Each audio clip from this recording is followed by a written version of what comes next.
ഇന്ന് അടിപൊളി ടേസ്റ്റിൽ ഒരു കപ്പ ബിരിയാണി ഉണ്ടാക്കാം. ചിക്കൻ, മട്ടൻ, ബീഫ്, പോർക്ക് ഇതിലേതിറച്ചി വെച്ചും നമുക്ക് കപ്പ ബിരിയാണി ഉണ്ടാക്കാം. ഇന്ന് നമ്മൾ ഉണ്ടാക്കുന്നത് ബീഫ് കൊണ്ടുള്ളൊരു കപ്പ ബിരിയാണിയാണ്. നമസ്കാരം. എല്ലാവർക്കും ഷൈനി വിഷനിലേക്ക് സ്വാഗതം. 2 കിലോ കപ്പ വെച്ചാണ് ഇന്ന് ബിരിയാണി ഉണ്ടാക്കുന്നത്. കപ്പ പൊളിച്ച് കട്ട് ചെയ്തെടുക്കുമ്പോഴത്തേന് 2 കിലോ വേണം.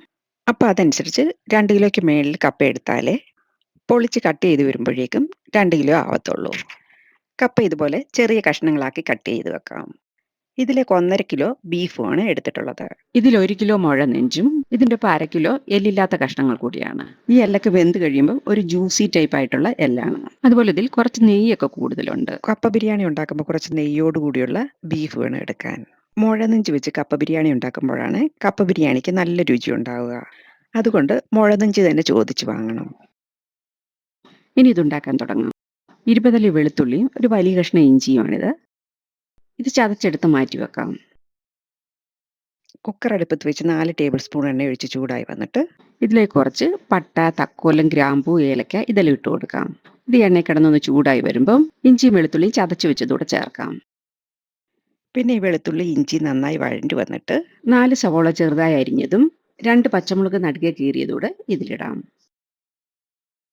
പിന്നെ ഈ ഉള്ളിക്ക് ആവശ്യമുള്ള ഉപ്പൂടെ ചേർക്കാം. പിന്നെ ഈ ഉള്ളി നന്നായിട്ടൊന്ന് വഴറ്റിയെടുക്കാം. ഉള്ളി വഴണ്ടി വരുമ്പോഴേക്കും ഇതിലേക്ക് ആവശ്യത്തിനുള്ള മസാലപ്പൊടികളൊക്കെ എടുത്ത് റെഡിയാക്കി വെക്കാം.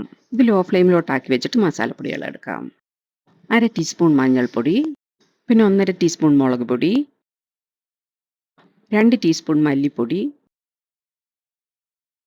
പിന്നെ 4 ടീസ്പൂൺ മീറ്റ് മസാലപ്പൊടിയും കൂടെ ചേർക്കാം. ഇപ്പോൾ ഉള്ളി ഒരുമാതിരി വഴണ്ട് കളറൊക്കെ മാറി വന്നിട്ടുണ്ട്. ഇനി ഇതിലേക്ക് എടുത്തു വെച്ചിരിക്കുന്ന മസാലപ്പൊടികൾ ചേർക്കാം. ഈ പൊടികളെല്ലാം നന്നായി മൂത്ത് വന്നിട്ട് ബീഫ് ഇട്ട് കൊടുക്കാം. ഈ പൊടിവർഗ്ഗങ്ങളൊക്കെ ഇട്ടാൽ ഉടൻ തന്നെ തീ കുറച്ചിട്ട് വേണം മൂപ്പിച്ചെടുക്കാൻ. പിന്നെ ഇതിൽ 2 തക്കാളിയും കൂടെ ചേർത്ത് ഈ തക്കാളി നന്നായിട്ടൊന്ന് വഴണ്ടി വരുന്നവരെ ഇളക്കി കൊടുക്കാം. ബീഫിൽ നല്ലോണക്ക് നെയ്യുള്ളത് കൊണ്ട് ഉള്ളിയും തക്കാളിയൊക്കെ വഴറ്റുന്നത് കുറച്ചെണ്ണ ചേർത്തിട്ടാ.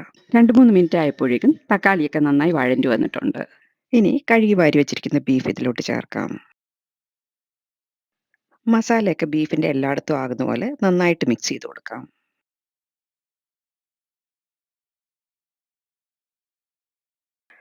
മസാല ഇപ്പോൾ എല്ലായിടത്തും ആയിട്ടുണ്ട്. നന്നായി ചൂടായി ആവിയും വരുന്നുണ്ട്. ഇനി ഇതിലേക്ക് 1 ടീസ്പൂൺ കുരുമുളക് പൊടി, 1.5 ടീസ്പൂൺ ഗരം മസാല പൗഡർ, ഇത് നമ്മൾ വീട്ടിൽ തന്നെ പൊടിച്ചെടുത്ത ഗരം മസാല പൊടിയാണ്. പിന്നെ ഇതിലേക്ക് ആവശ്യത്തിനുള്ള ഉപ്പും കൂടി ഇടാം. ഉള്ളി വഴറ്റിയപ്പം കുറച്ച് ഉപ്പിട്ടിട്ടുണ്ടായിരുന്നു, അതുകൊണ്ട് ഇപ്പം കുറച്ച് മാത്രമേ ഉപ്പിടുന്നുള്ളൂ. ഇനി എല്ലാം കൂടെ നന്നായി മിക്സ് ചെയ്യാം. പിന്നെ ഇത് വേവാൻ ആവശ്യത്തിനുള്ള വെള്ളം കൂടെ ഒഴിക്കാം. നന്നായി തിളപ്പിച്ച വെള്ളം വേണം ഇതിൽ ഒഴിച്ചു കൊടുക്കാൻ. ഇനി എല്ലാം കൂടെ ഒന്നുകൂടെ ഒന്ന് ഇളക്കി യോജിപ്പിച്ചിട്ട് 1 കപ്പ് കറിവേപ്പിലയും കൂടി ഇട്ട് കൊടുത്ത് അടച്ചു വെച്ച് വേവിക്കാം. കപ്പ ബിരിയാണിക്കുള്ള ബീഫ് വേവിക്കാൻ വെച്ചതിന് ശേഷം മാത്രമേ കപ്പ വേവിക്കാനായിട്ട് വെക്കാവൂ. അല്ലെങ്കിൽ ബീഫ് വെന്ത് വരുമ്പോഴേക്കും കപ്പയുടെ ചൂടൊക്കെ ആറിപ്പോകും. ഇനി കപ്പ വേവിക്കാനായിട്ട് വെക്കാം. കപ്പ വലിയ കഷ്ണങ്ങളായിട്ടാണ് അരിഞ്ഞെടുത്തിട്ടുള്ളത്. ഇത് കണ്ടില്ലേ, കുറച്ച് വലിയ കഷ്ണങ്ങളായിട്ട് കട്ട് ചെയ്തെടുത്തിട്ടുള്ളത്. കപ്പ ബിരിയാണി ഉണ്ടാക്കാനുള്ള കപ്പ നന്നായി വേവുന്ന കപ്പയായിരിക്കണം. പിന്നെ കപ്പ നിക്കൊക്കെ വെള്ളം ഒഴിച്ചു കൊടുക്കാം. ഇനി 1/4 ടീസ്പൂൺ മഞ്ഞൾപ്പൊടിയും പിന്നെ ഇതിലേക്ക് ആവശ്യത്തിലുള്ള ഉപ്പൂടെ ചേർക്കാം. വെള്ളം കപ്പയിൽ നന്നായിട്ട് പൊങ്ങി കിടക്കുന്ന പോലെ ഒഴിച്ച് അടുപ്പത്ത് വെക്കാം. ഇനി സ്റ്റൗ ഓൺ ചെയ്ത് കപ്പ അടച്ചു വെച്ച് വേവിക്കാം. ഈ കപ്പ പെട്ടെന്ന് തന്നെ വെന്ത് കിട്ടുന്ന കപ്പയാണ്. വെള്ളം തിളച്ച് വരുമ്പോഴത്തേന് തന്നെ കപ്പയും വേകാൻ തുടങ്ങും. ബീഫ് വേവാറായിട്ടുണ്ട്, അതോടൊപ്പം കപ്പയും വെന്തുകൊണ്ടിരിക്കുന്നുണ്ട്. കപ്പയുടെ ഈ വെള്ളത്തിൽ ഒരു കട്ടുണ്ടാവും, അതുകൊണ്ട് കപ്പയിൽ അധികം വെള്ളം ഒഴിച്ച് തിളപ്പിച്ചൂറ്റി കളയുക തന്നെ വേണം. ഇപ്പം കപ്പ നന്നായി വെന്തിട്ടുണ്ട്. ഇനി വെള്ളം ഊറ്റിക്കളയാം. വെള്ളം വാർന്നു പോകാനായി ഹോളുള്ള പാത്രത്തിലാണ് ഇട്ട് വെച്ചിരിക്കുന്നത്. ബീഫ് 7-8 വിസിലായപ്പം ഓഫാക്കി വെച്ചതാ. ഇനി വെന്തോന്ന് നോക്കാം. ഇപ്പം ബീഫ് നന്നായി വെന്ത് വന്നിട്ടുണ്ട്. ഇത് കണ്ടില്ലേ, ബീഫിൽ നിന്ന് ഇറങ്ങിയ നെയ്യാണ് ഇതൊക്കെ. പിന്നെ ഇതിൽ കിടക്കുന്ന ഹഡ മസാലകളൊക്കെ എടുത്തങ്ങ് മാറ്റാം. അല്ലെങ്കിൽ ഇത് കപ്പയൊക്കെ ഇട്ട് ഇളക്കി കഴിയുമ്പോൾ അത് കപ്പയുടെ ഇടയിൽപ്പെട്ട് നമ്മുടെ വായിലൊക്കെ വരും. അതുകൊണ്ട് കിട്ടിയ ഹഡ മസാലകളൊക്കെ എടുത്ത് ഞാൻ മാറ്റിയിട്ടുണ്ട്. കപ്പ ചൂടാറാതെ അടച്ചു വെച്ചിട്ടുണ്ടായിരുന്നു. ഇനി ഇത് ബീഫിലോട്ട് ഇട്ട് കൊടുക്കാം.